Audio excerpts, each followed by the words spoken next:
That's why the Google search window is so powerful.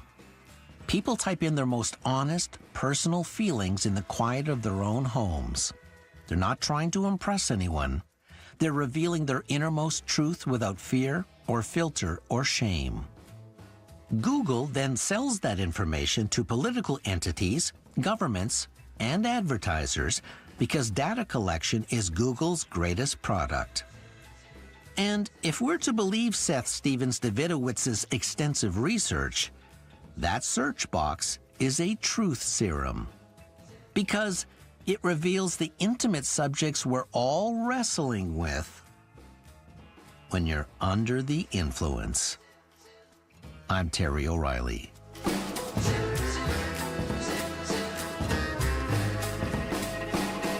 This episode was recorded in the Terrestream Airstream mobile recording studio. Producer Debbie O'Reilly. Sound engineer Jeff Devine. Under the Influence theme by Ari Posner and Ian Lefevre. Tunes provided by APM Music. Follow me on social at Terry O Influence. And if you'd like to read next week's fun fact, just go to apostrophepodcasts.ca and follow the prompts. See you next week. Hi, this is Daniel Estovich from Sarnia, Ontario. Fun fact. Believe it or not, the sales of Pop-Tarts have been on the rise for 32 straight years. Nice. This is CBC Radio 1, 990 AM, 89.3 FM in Winnipeg.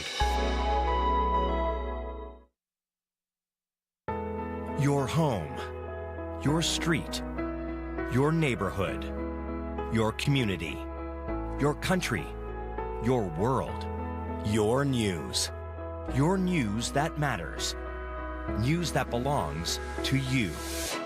Your World Tonight, every night, 7 days a week on CBC Radio 1, on demand on the CBC Listen app, and everywhere you get your podcasts. You know the feeling of finding a really good podcast? Or the feeling of someone always being there, like your favorite radio show? Stream CBC Podcasts, CBC Music, and CBC Radio anytime, anywhere. Download the CBC Listen app. This is CBC News. At 12 o'clock, we're at 8 degrees with partly cloudy skies over downtown Winnipeg. Good afternoon. I'm Matt Humphrey. Manitoba's premier wants a prayer spoken in the legislature for decades to change. Wab Canoe says the prayer should be more representative of many faiths. The CBC's Ian Fraze explains. Premier Wab Canoe wants a new prayer at the legislature that's more inclusive of other faith traditions and those with no faith at all.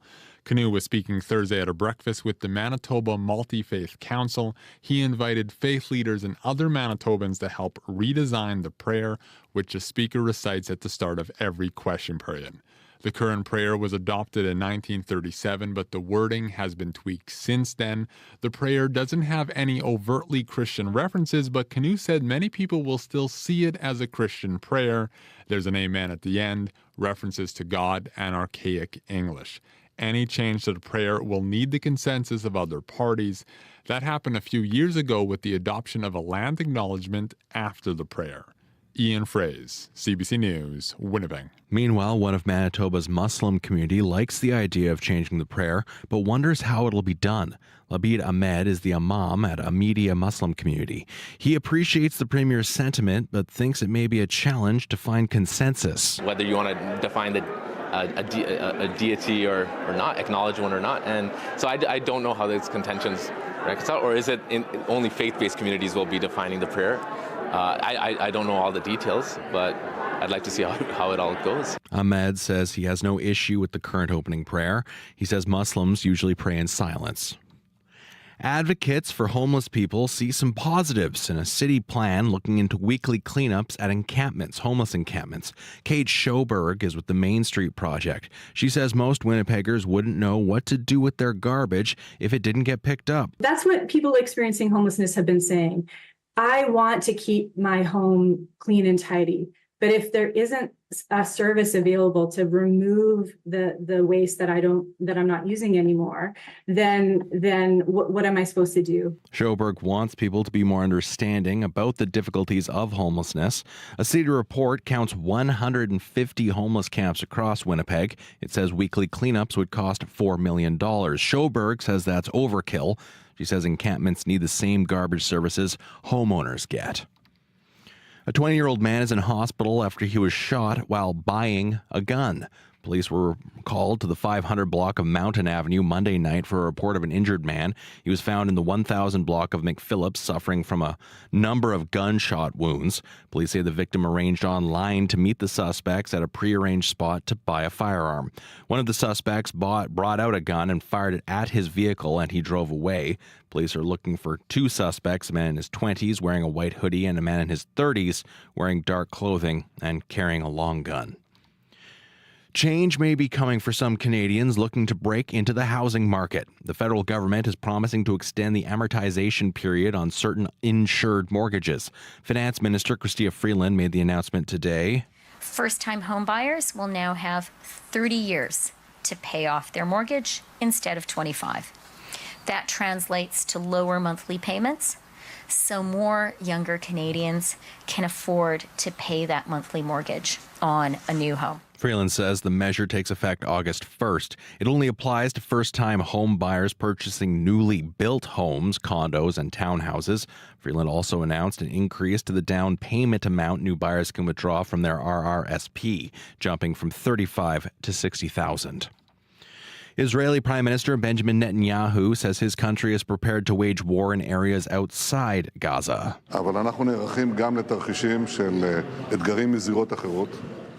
That's Netanyahu speaking during a visit to an air base. Netanyahu says his government is prepared for both defense and offense. There is mounting concern about Iran preparing an attack on Israel. O.J. Simpson has died. His family says Simpson died yesterday after a long battle with cancer. He was 76. Cameron McIntosh has more. First down now for Southern Cal on their 20. From the beginning, he was a star. 80 yards for O.J. Simpson. A Hall of Famer. He could be back for that playoff game. O.J. Simpson was a beloved American icon. Police believe that O.J. Simpson is in that car. Who lost it all live in real time. This is courtesy of KCALR. That infamous 1994 police chase, still one of the most watched events in television history. Simpson fleeing police amid suspicions. He killed his ex-wife Nicole Brown and her friend Ron Goldman. Mr. Cochran, on behalf of Mr. Simpson, are you prepared to proceed? The following so-called trial of the century split America down racial lines, arguing over the fit of a glove. If it doesn't fit, you must acquit. Simpson was acquitted, but his name was far from cleared. He was found liable in civil court for the deaths and ordered to pay the families more than $30 million. He never did, claiming bankruptcy. Cameron McIntosh, CBC News, Winnipeg. And now looking at your forecast in Winnipeg today, a high of 13 degrees and breezy with scattered showers this afternoon. In Brandon, a chance of showers and a high of 13. In Dauphin, you can see showers as well and a high of 12 degrees. Right now, you are listening to CBC Radio 1.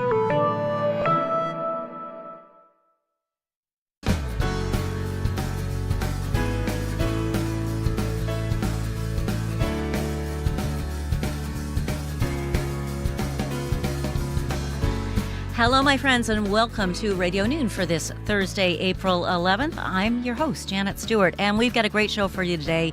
We want to hear from you. True North has announced details of its whiteout parties.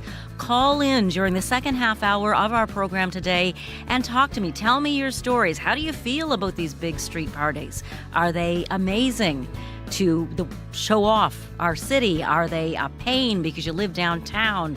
Terrific fun, or something you dread, or something in between? If there's something you'd like to change, Kevin Donnelly will be with us. He's the guy you get those ideas to from True North.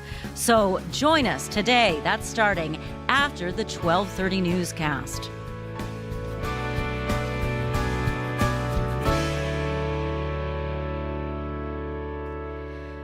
So we'll open the phone lines after the 12:30 news or during the 12:30 news. Right now, if you want to weigh in and leave a voice message, our listener line number is 204-788-3797. We want to know what you think about the whiteout parties coming to Winnipeg. Manitobans Premier Wab Kinew wants your input.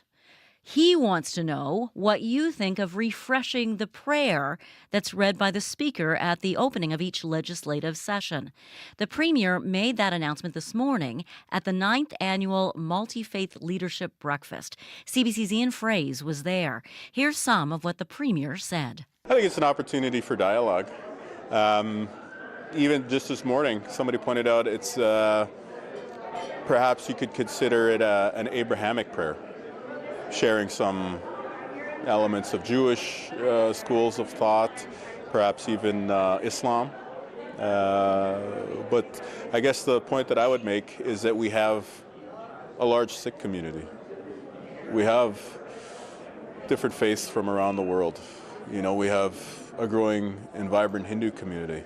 We have Anishinaabe, Dakota, other indigenous spiritualities and religions. And I think there's a way to, without taking anything away from any particular group that's already represented, to throw the doors open to be inclusive of everyone.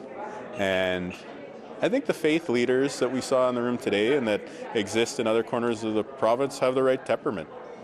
They have the sort of calmness, fair-mindedness, open-mindedness to engage in a project like this so that it becomes a province-building exercise, a way to bring people together. And that's really what I'm hoping that it is, and that's why I extended the invitation today, because I think this is a way that this strengthens the connections among Manitobans.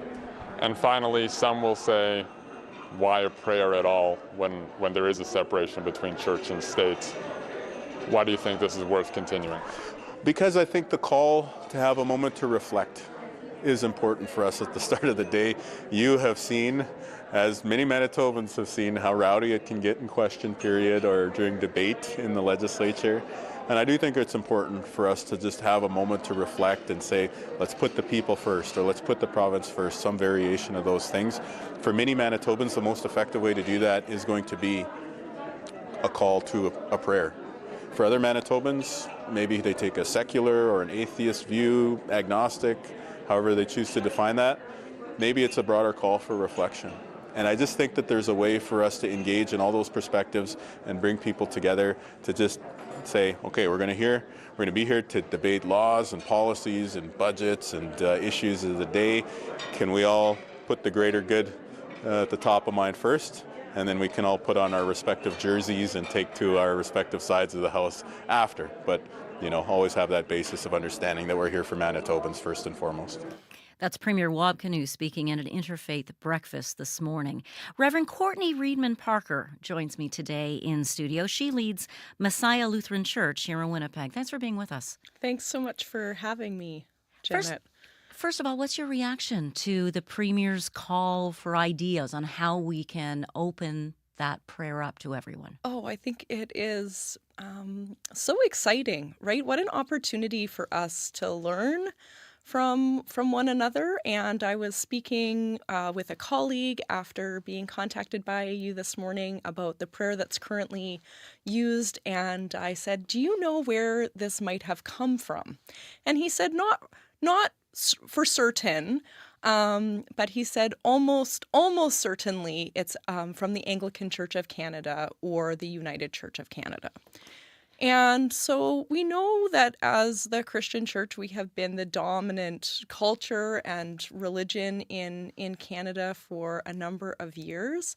We also know the harm that the church has done by imposing our religion onto other people. And so I think to hear from the Premier to say, to open up prayer, to be able to speak words that are prayed by people of different faiths, to lean into when he was elected saying, I'm the Premier of all Manitobans. And we know that there are Manitobans who come from all different backgrounds, cultures, religious backgrounds. We know that there are people who sit in the legislative assembly who come from different religious backgrounds.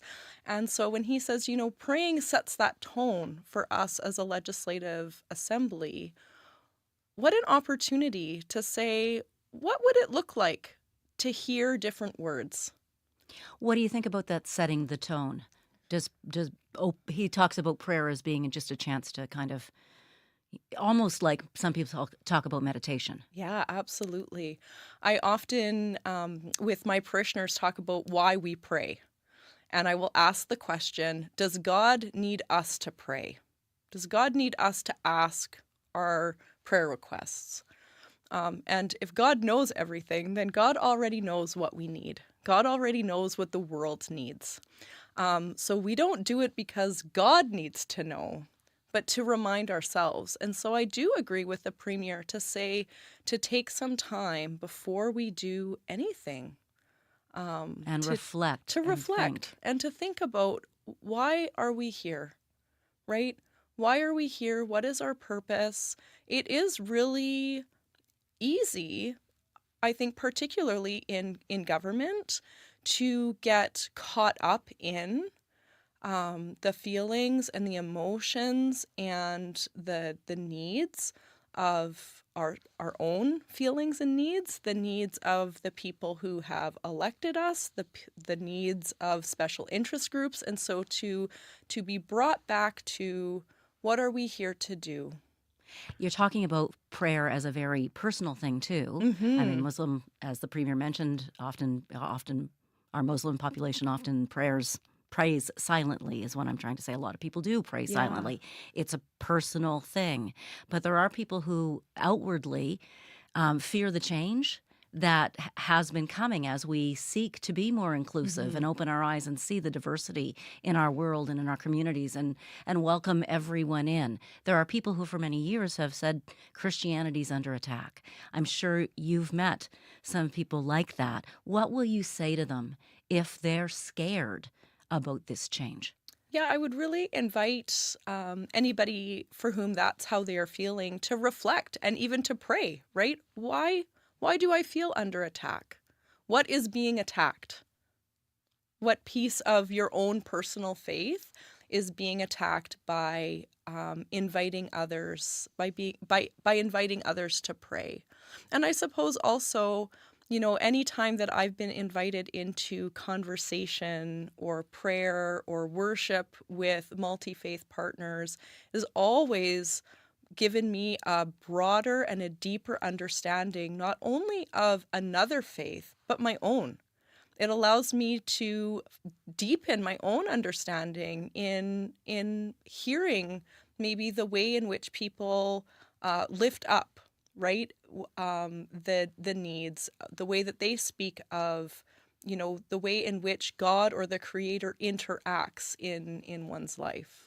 How do you plan to speak to your parishioners about this? Oh, that's such a great question. I suppose it will likely come in written form to begin with. It might appear in my sermon this coming Sunday, as I often like to reflect on things that have happened in the world. And so one of the things that I can reflect on is being invited here to speak to this today, and the way in which our faith intersects in the world all of the time. And so to invite people to think about in their workplaces, right? Because the legislature is a place of work for people. In your own workplaces, in your own life, how does your faith intersect? And how do you see the faiths of other people's intersect in that work and life? The Premier was saying he hopes this pulls people together. Absolutely. You're optimistic that it will? I hope so. I am optimistic. I think people of faith often are. Thank you so much for joining me. Thanks, Janet, for having me. Courtney Reedman Parker is Reverend of the Messiah Lutheran Church here in Winnipeg. Earth Day at Fort White Alive is a magical time, and this one is for the birds. Let's celebrate not by looking at the earth below, but by looking up to the skies at our feathered friends who make this place so special. I'm Bryce Hoy. Join me for a virtual bird tour. Come to Fort White Alive's Earth Day celebration April 21st and follow the posted QR codes to learn some amazing bird facts. Visit cbc.ca/Manitoba/community for more. It is 12:17. You're listening to Radio Noon here on CBC Radio 1, which of course you can listen to on the CBC Listen app or watch. Hi, everybody on YouTube on our CBC Manitoba YouTube page. Still ahead today, our first call-in show. Pick up your phone. Let us know what you think about whiteout parties. Kevin Donnelly is going to be here, the Senior Vice President of Venues and Entertainment for True North Sports and Entertainment. He's going to be our guest. So if you've got ideas, things True North can be doing differently, the guy is going to be here. Give us a call. We'll open the phone lines at 12:30, but right now, 204-788-3797 will let you leave a message. Okay, let's take a look at your weather forecast. Riley Lachuk will be here in just a moment, and he will tell us about a mix of sun and clouds that seems to be the forecast for the next little while. There is a chance of a few scattered showers this afternoon. Our high temperatures, too, are in the mid-teens, mid to high teens, which is nice. Looking at 19 degrees for Saturday. Have you noticed I tend to look forward to what Saturday is going to bring? Wonder why that is. Also ahead today, we're going to talk to a woman who hosts people in her home to come on in and stay a while if you're a musician. Then you can play music for her friends and her community. We're going to meet Brenda Duai-Duck next.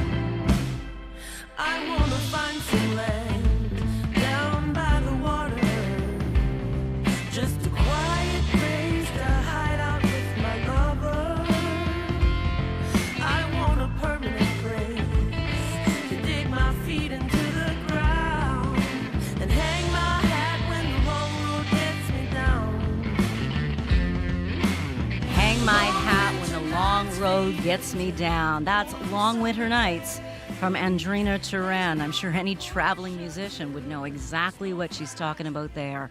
Andrina is one of dozens of roots or folk musicians who've traveled to small communities across the country, certainly across Manitoba, to perform as part of a Home Roots tour. Home Roots is a Manitoba-based company, a Manitoba-based concert promotion company specifically. Home Roots plans tours where musicians go from city to city, town to town. Those musicians stay and perform at people's homes, hosts' homes. Brenda Duai-Duck and her husband Alain live in Cranberry Portage, a community between Flin Flon and the Pas. They attended Home Roots concerts in Flin Flon before deciding to act as Home Roots hosts themselves, but with a twist. Hello, Brenda. Hi there.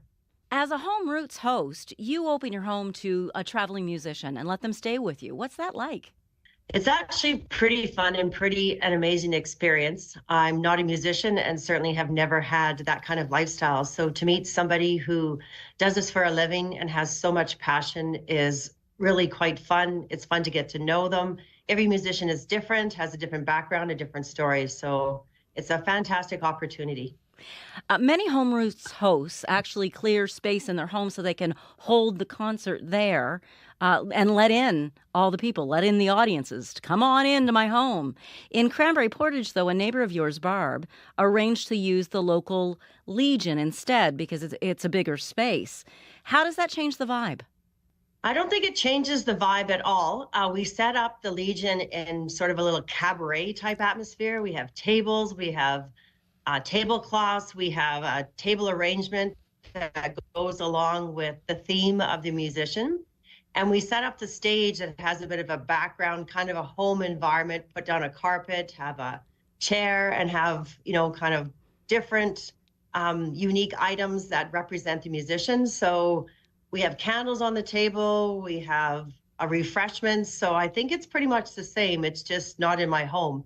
And the reason for the Legion is many reasons. One, my home doesn't have wheelchair access, so we want to make sure that everyone can come. I don't think it holds the crowds that we get in Cranberry, because we get some pretty good crowds, like well over 45, even over 50 people. To cram those kind of people in my house would be a bit tough. They're sitting on the stairs, not quite as comfortable.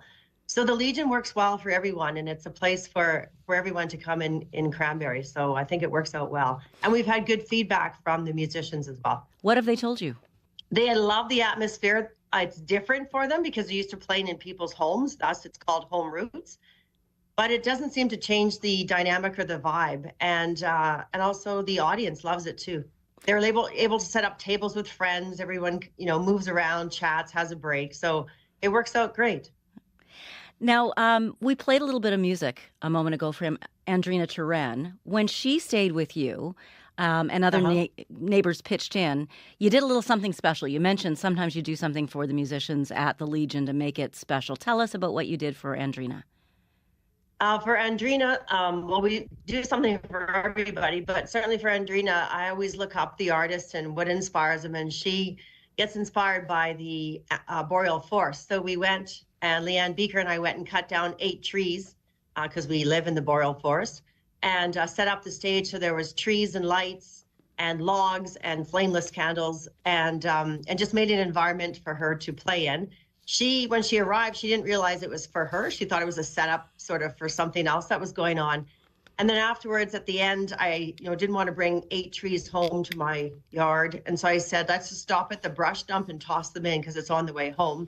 And she's like, no, can we have a bonfire? So we had a big bonfire down at the lake, and people who were from the Home Roots concert came and joined in, and she sang a few songs, and we just had a great time. And I believe she did too. So it was good fun and a good way to end the night. That sounds like a really special experience that you couldn't have had any other way. No, we certainly couldn't do that any other way, for sure. And I think they have long road trips. They have lots of concerts in a very short period of time. So we always try and make it sort of special, bring it down to a level that you're welcome in someone's home, and give them the northern hospitality as well. Home Roots is currently looking for people to do what you do, to host musicians. And if they can use a community space, great. But if not, clear what you can in your home. What would you say to people who would be, nervous about doing this? What would you say to people who are thinking about doing it? Honestly, I would just say, just do it. It's great. It's a great opportunity. Yes, there's strangers, but you're only strangers until you have the first few words and have a conversation. And they're really wonderful people who brings a real kind of cool dynamic to your home, whether you are a musician or not. They're very grateful for the hospitality that they get. They're low maintenance guests, and they just embrace it as well. So I just say do it. It's an amazing opportunity. You had a musician named Jack Garton stay with you recently. Do you have a song of his you'd like to play? Sure. Yeah, actually, Jack Garton just stayed with us on the weekend. And he had a great performance. And I love his song, Move the Mess Around. And if you could play that, that'd be great. Brenda Duiduk, thank you so much for joining us. Thank you very much, Janet. Have a great day. Brenda Duiduk speaking to us on Zoom from Yukon, where she's working right now. To learn more about becoming a Home Roots host, go to Home Roots, that's spelled ROUTES.ca. Now, here's Brenda's latest house guest, Jack Garton, with Move the Mess Around.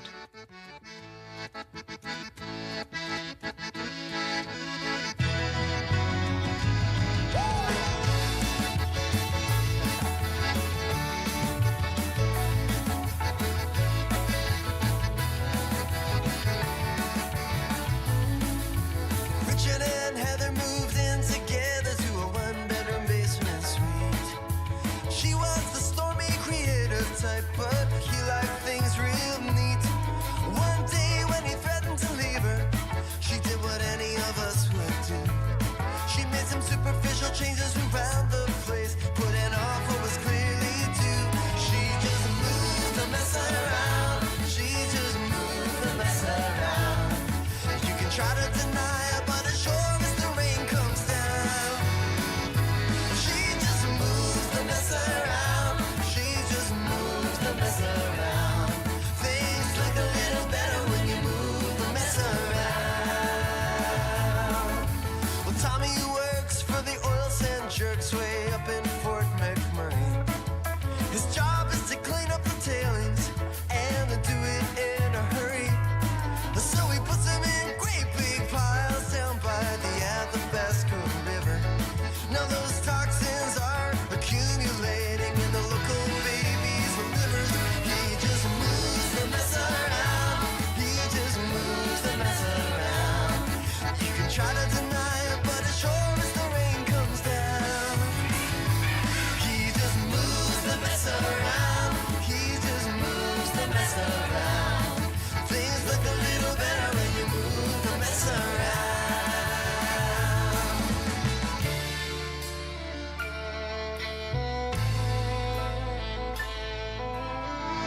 said to Noah, come here, let me show you the mess around this place.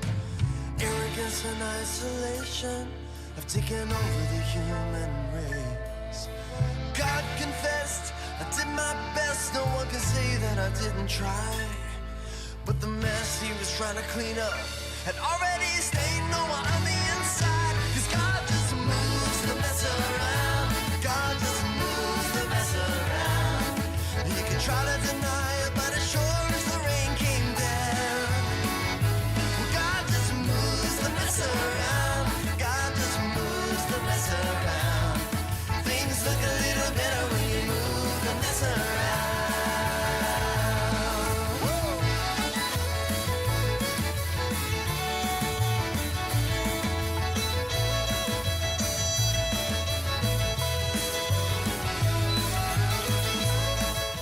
That is Home Roots musician Jack Garton with Move the Mess Around. Well, okay, we're heading into news time here on CBC Radio 1. That means it's time to open the phone lines. Let us know what you think of the Winnipeg whiteout parties that are coming up as the Jets join the race for the Stanley Cup. The numbers to call are 204-780-0893. That's if you're in Winnipeg. If you're outside the city and you are worried about the tolls, call us toll free, 1-800-268-5483. That number again, 1-800-268-5483. Hey, if you're one of the folks watching us on YouTube, you can leave comments there. You can also call our listener line if you're shy to talk to me, but I hope you're not shy to talk to me. Our listener line is 204-788-3797. You should probably put these numbers in your phone because, you know, we're going to do more of these call-ins. Kevin Donnelly joins us after the CBC News.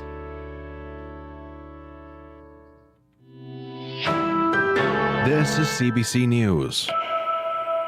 At 12:30, we're at 10 degrees with partly cloudy skies over downtown Winnipeg. Good afternoon. I'm Matt Humphrey. Manitoba's premier wants to refresh the opening prayer at the Legislature to make it more inclusive. Though not overt, the current prayer is based in Christianity.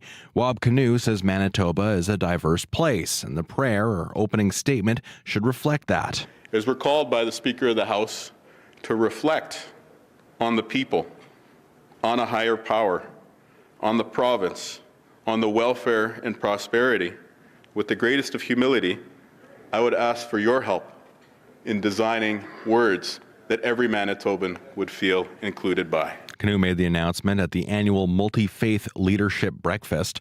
The government plans to host a roundtable to gather perspectives on changing the opening. Meanwhile, a Winnipeg faith leader wants to be part of those discussions to change the prayer. Paul Johnson serves as St. John's Anglican Cathedral. He says he's already inclusive as possible when speaking at Remembrance Day services at the Convention Centre. Johnson says he personally doesn't see the move by the Premier as an affront to Christianity, but he thinks some will. And I think that's sad. I think Jesus himself did not ask people for ID or limit his interaction with people. He was just with them. And I think we're all together in this journey. So I don't think it's an insult to Christianity at all. Johnson acknowledges making the opening statement more inclusive will be a tough task, but it's worth examining.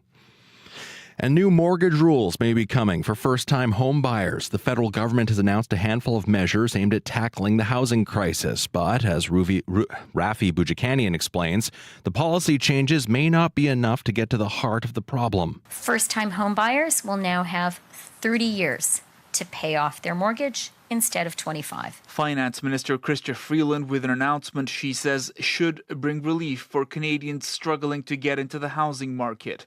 The new mortgage rules will apply to newly built homes. That translates to lower monthly payments, so more younger Canadians can afford to pay that monthly mortgage. Freeland also announced a $25,000 increase in the amount first-time home buyers can withdraw from their RRSP accounts to pay toward a mortgage. All this, as an estimate from the Parliamentary Budget Officer, says there was a new record of 460,000 new households built last year. However, the PBO says there would need to be 3.1 million new homes built over the next 6 years to address the housing gap. Rafi Bujikani on CBC News, Ottawa. And for news anytime, head on over to cbc.ca/Manitoba. Thank you very much, Matt Humphrey. Back soon. Oh, bye, Matt. Bye. That was Matt Humphrey, and I talked right over him. Wonderful guy. Really, he should join us here in the studio, shouldn't he, weather specialist Riley Leachak? We have fun here. We do. What's going on for the weather today? Another calm day. For the most part, across Manitoba, Janet. So looking at satellite and radar right now, a few scattered showers moving through parts of southern Manitoba once again. Really not a lot to write home about. Kind of what we saw yesterday, just a few little raindrops here and there through the afternoon hours. To the north, some clouds, yes, and a few scattered flurries through areas like Thompson up around to the Hudson Bay coast.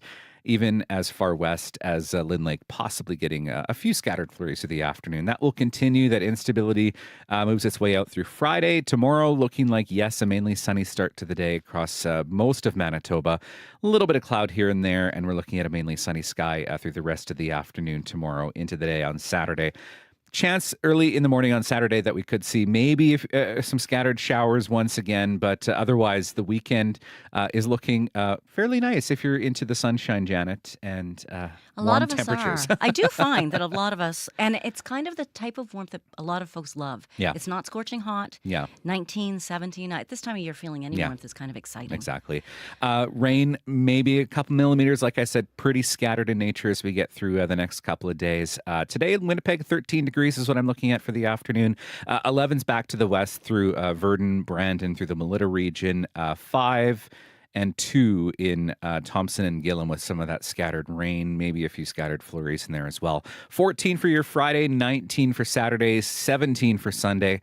And then we see some cloud building in and into the middle part of next week, Janet. We could see maybe our next round of maybe some much needed rain through southern Manitoba through Tuesday and Wednesday with some light rain coming mid next week. Riley, thank you so much for keeping us such a close eye on things for us. That's our weather specialist, Riley Leachak, who will be back during Up to Speed with Faith Fundal later today. Of course, Up to Speed runs 3 to 6, and Riley will run upstairs and do double duty as well on CBC Winnipeg News.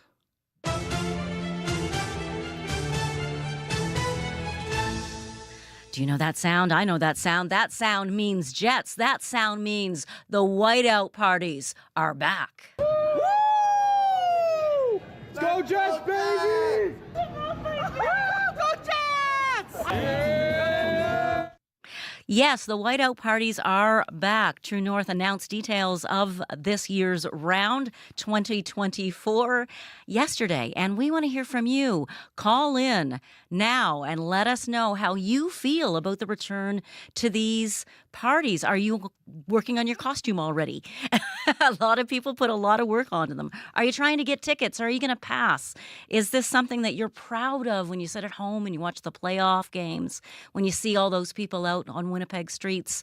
Or do you kind of think that the money could be better spent someplace else? Give us a call, 204-780-0893. For toll-free, if you're not in Winnipeg, 1-800-268-5483. Kevin Donnelly, the Senior Vice President of Venues and Entertainment with True North Sports and Entertainment, is gracious enough to be sitting in studio with me today. Thanks for being here. Oh, you're too kind. Great to be here. At what point is it okay, given hockey, superstitions? Oh, sure. Don't want to jinx anything, to start planning the next season's whiteout parties? Well, that's always been the criticism that we faced when we first came up with this idea back in 2019.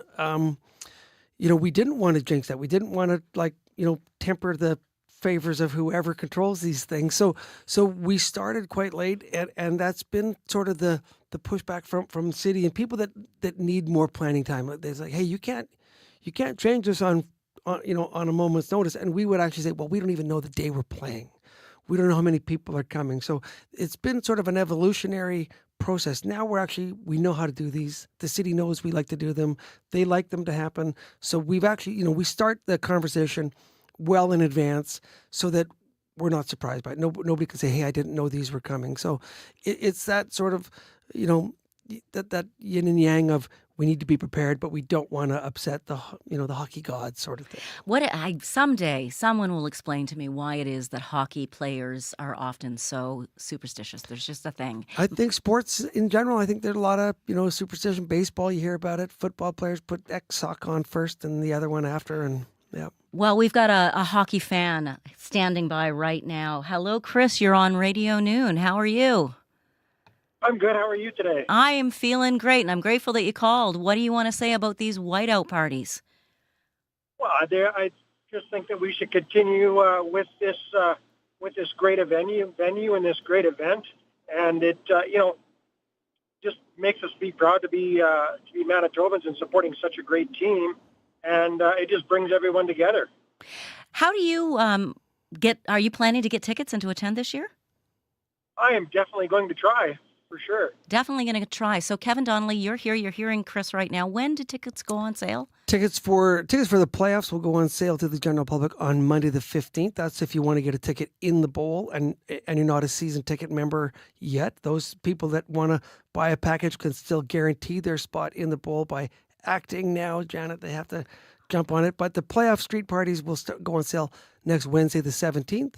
And then playoff tickets for In the Bowl are just before that, Monday the 15th. 5,000 tickets. For the street, yes. For the street party. Chris, how do you feel about that need to limit the tickets to 5,000? Well, I understand where as a venue capacity, it needs to be at something, right? In order to make it safe for everybody to enjoy it and have a great time. And, we have to look out for one, and that's the people that are attending these events. I know the capacity is I believe it's a fair value. But you're going to try to get tickets. I sure am. Yeah. You sure are? Are you going to wear a costume? I don't know about wearing a costume, but I will definitely donning the jersey for sure. Good for you, Chris. Yeah, I like it. And of course. Yeah. Of course, there are things on sale, too. I mean, of course, the organization's going to try to make as much money as it can. Sure. We'll have products for sale, a fully licensed site. The food trucks are there. We're going to sell Jets merchandise. If you come and you're not wearing white and you want to join in, we'll have some white wearables from the Jets on sale. So there is that component to it for sure. Chris, thanks so much. Is there anything else you'd like to say to Kevin or to other Manitobans about this playoff season? Go Jets, go. There you go. Sums it up so much. Thank you, Chris. All right, let's move on to line 2 and Becky. Hey, Becky, thanks for calling Radio Noon. Hi, how are you? I am so glad you called today. So what is it you're feeling about these Jets parties coming back? You know what? I'm super excited, super proud, super thankful for everything True North is doing for our community. But I'm really concerned because I work downtown in an office and it really ties up traffic, specifically on one of the bus routes that I need to take to get home. So what are the plans in place so that we can coexist comfortably and give downtown the much needed shot in the arm economically, but also not frustrate everyone who's trying to get home on the bus or from downtown during Jets party days? So, fair comment, and we are working with transit. They're part of the planning committee that meets regularly about these things. So much of it depends on the day of the week and the time of the day. Like we could be playing Sunday night at 8 p.m. and then the impact to sort of downtown businesses and offices aren't as dramatic.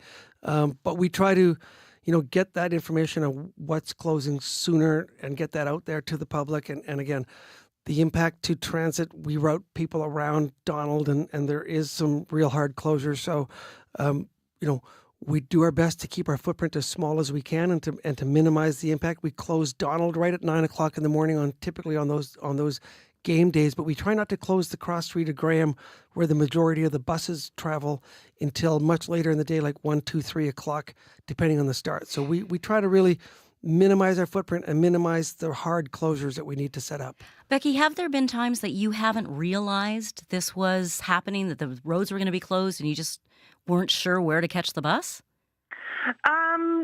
Yeah, especially because I need to take one that does make use of Donald. And I didn't realize how far back the Donald Street closure actually was and how early in the day It is. I do thankfully work a bit of a off-peak schedule, so I can zip out a little bit ahead of the crowds. But yeah, it has been a real issue. And do you have any ideas on how True North could do a better job, or Winnipeg Transit do a better job of getting the information out to you? oh, that's a very interesting and good question. I think just saturate us as soon as possible. Like, for example, Winnipeg Airports Authority did an amazing job at Christmas time. I got us to the airport well ahead of time because of anticipating lines. So as soon as Gary Bettman lets us know when we're going to be playing, let us know what the closures are going to be.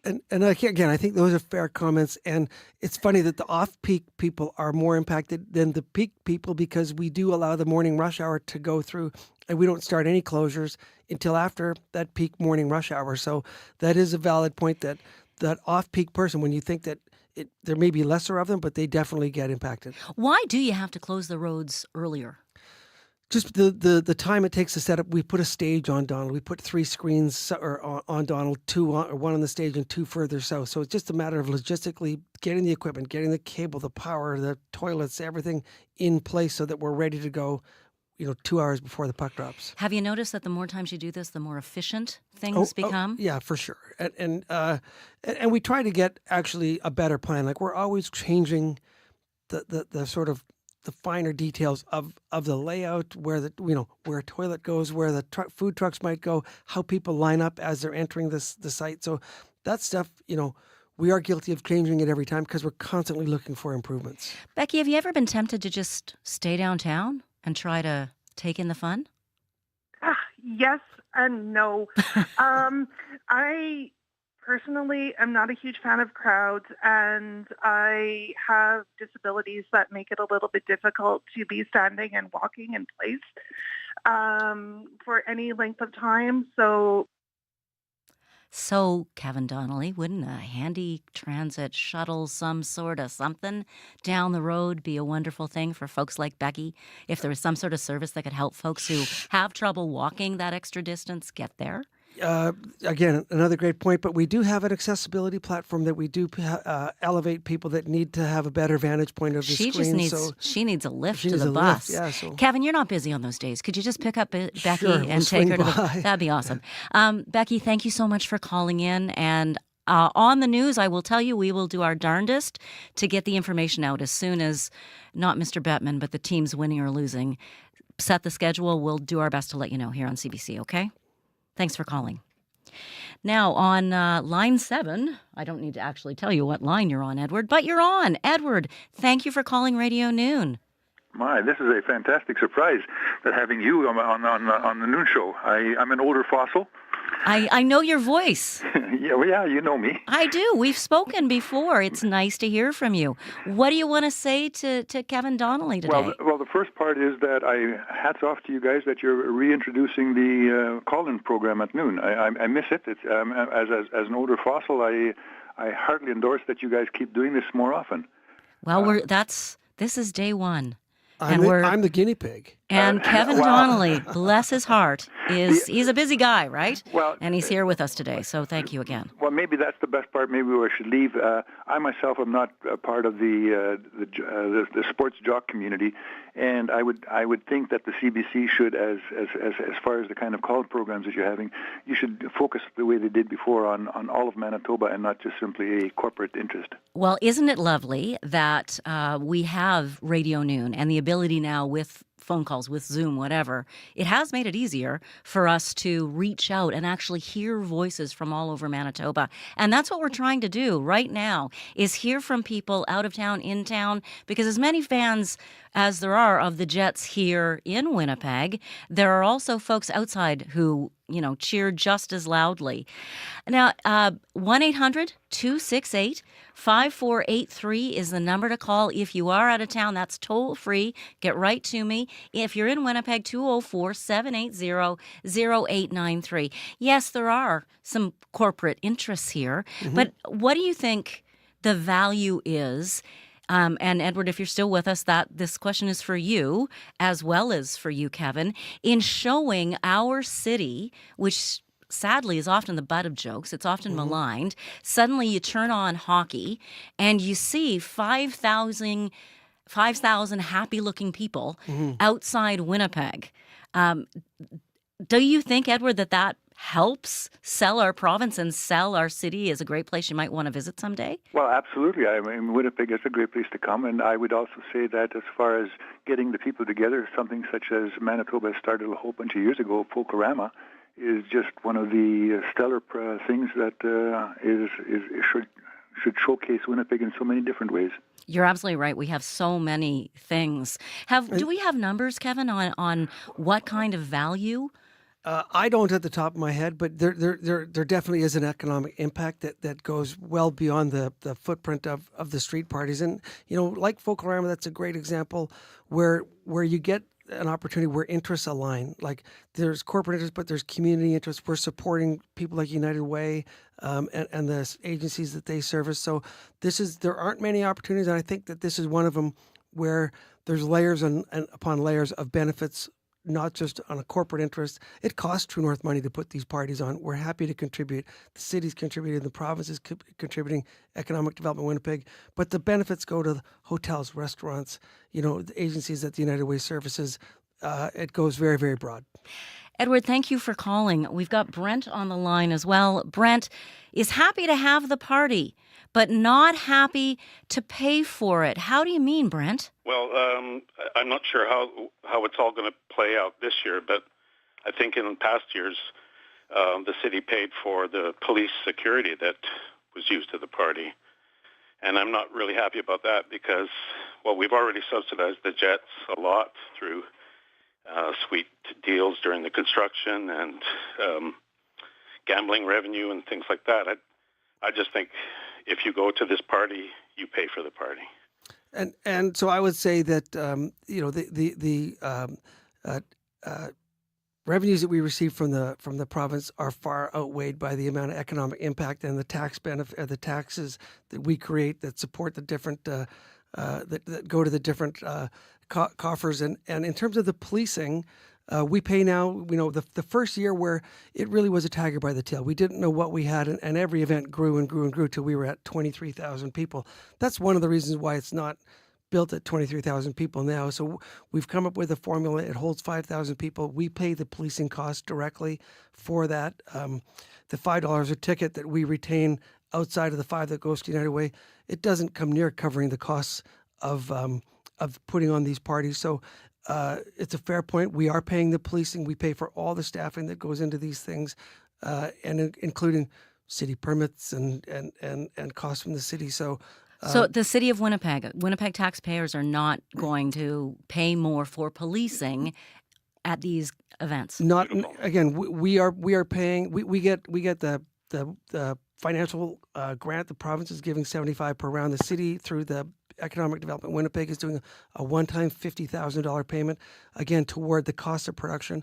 But outside of that, the city's not paying anything. We're covering the cost for everything else. What do you think about that, Brent? I'm not sure why I'm happy that you're paying for the police, which is probably the biggest expense. But I don't think you're a corporation. You make your money by charging the people the going rate, so on. I don't think there's a need for the city to have, or the province to have, any financial involvement. And it's true that taxes are paid because you exist and things like that, but that's true of any corporation. There's no other corporation in the city that gets the tax breaks and revenue that you do from the province and the city. And there's very few that generate what we generate. And so it's a business decision, and so we generate more than we receive, so it's a win. No, it's not. Well, it is. Because pretty well any business could come in and with the subsidies that you get, do pretty well anything and be generating just as much revenue. There's lots of industries, like our aerospace industry, that generate tons of jobs and taxes for the city. It's, you're a corporation. Pay your own way. I invite them to apply and get the grants that they're entitled to. penny. That's the problem. Brent, thank you very much for your call today. That is something that people will wonder. We've got actually someone, Jake, on YouTube. Hi, Jake. Thanks for watching. Wonders why the ticket sales have been limited to 5,000 fans only. He says other cities doing this don't limit the party attendance. Why?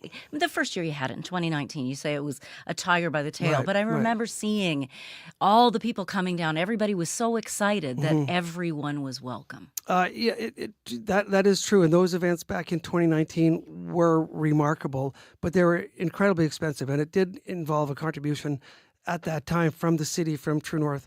So we're trying to wrestle that. I would say that other than a fourth round, like I see, you see parties in whether it's Washington or Nashville or some of these other markets that have had outdoor gatherings for the fourth round, every single occasion where there's an outdoor gathering has a finite limit. Like Toronto is 2,000, Edmonton is, I think, 4,000.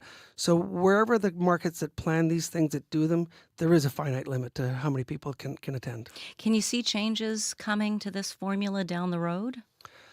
Well, I'd like to see it grow when we get to the fourth round without jinxing anything. I think that we have the ability and we will likely have the demand to grow this capacity of 5,000. So we've agreed to a template that has 5,000 people for rounds 1, 2, 3, and we're all just waiting to see if there's a need to have a further discussion. How far will we go? Yes. How do you feel when it's getting to be playoff time? It's exciting. I mean, the office gets a whole different buzz. It really, there's pressure. The pressure on everybody, whether you're, working for the team, getting equipment, or you're on the building, planning popcorn sales and everything else, and making sure the building's functional and clean. Like there's just a lot of pressure, but it becomes a fun pressure. A fun pressure. And how often do you have to get, complaints, deal with complaints? You're not the guy who deals with the complaints over the prices of concessions. They land just about everywhere, so it happens, right? It happens, but you do, people are excited. You will have more folks, I would think, watching the games and being proud of seeing the city, seen in a positive light. Well, we hope so. We think that this is an example for that to occur. Faith Wendell has just joined us in the studio. Faith, join us in this conversation. I know you're here to promote Up to Speed, but whiteout parties. What do you think about whiteout parties? I mean, as someone who has never been to one. Oh, come on. Because I moved here in the middle of the pandemic. Okay. I have not quite experienced one, but from the folks who I've spoken with, particularly when it comes to the economic side of things, local businesses, especially in the downtown, welcome it. So it really depends, I think, on who you ask and what frame you're asking it in. Fair enough. Well, you know what? It is 12:54. There's still time to call in if you want to express your feelings, if you didn't get your point through, if you didn't get your call through. Remember, our listener line is always here from you. We want to hear from you. 204-788-3797.